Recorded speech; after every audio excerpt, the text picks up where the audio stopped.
I think I'll go to the library. There are a lot of mysterious books there, and if I'm going to find out something no one else knows it'll be there. And with that thought, I pulled out a pink detective hat and rug from my wardrobe and got dressed.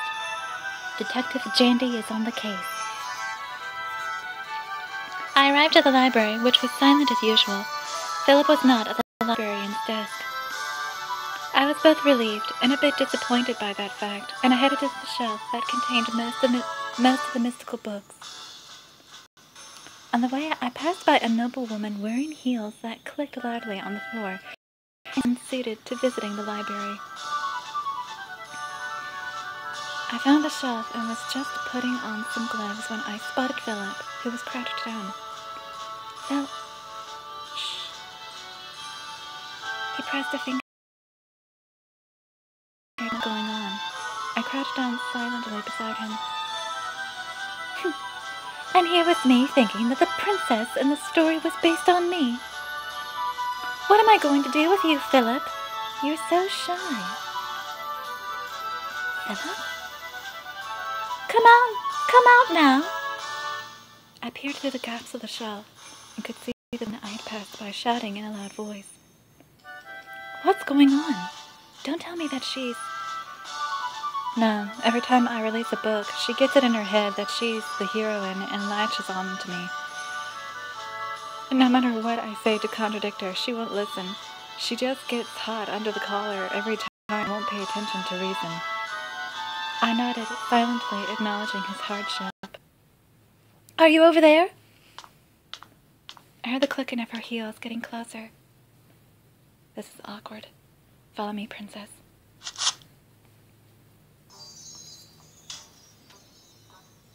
He frowned and pulled on the spine of a rather heavy-looking book.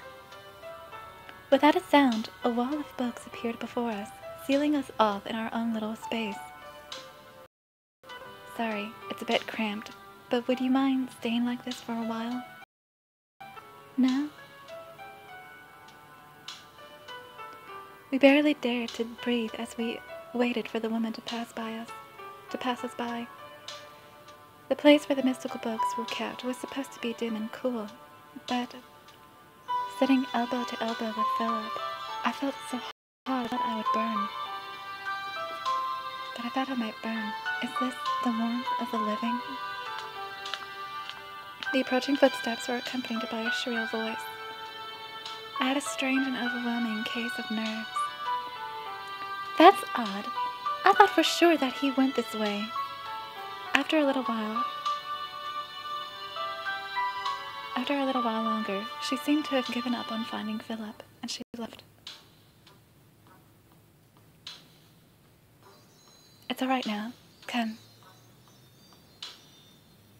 He pulled me up by my hand, and at the same time, I felt a sense of loss at not feeling his warmth anymore. I suddenly grabbed his sleeve. Huh? Oh, sorry. I don't know why I did that.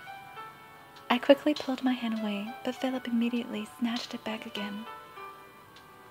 Princess. I don't have the answer to that for you right now, but I know. Orlando told me to go and see him. I have to hurry. I shook myself free of his hold and left the library. I didn't have the presence of mind to think how he probably looked at that moment.